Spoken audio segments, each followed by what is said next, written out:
شروع اللہ کے نام سے جو بڑا مہربان ہے۔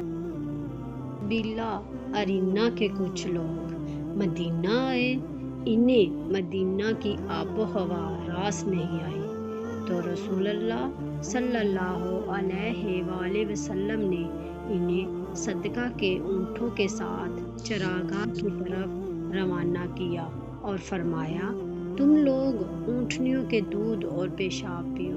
جامعہ ترمذی 2042۔ نبی اکرم صلی اللہ علیہ وآلہ وسلم نے فرمایا، تم لوگ اس کالے دانہ کلونجی کو لازمی استعمال کرو، اس لیے کہ اس میں سام کے علاوہ ہر بیماری کی شفا موجود ہے۔ سام موت کو کہتے ہیں۔ جامعہ ترمذی 2041۔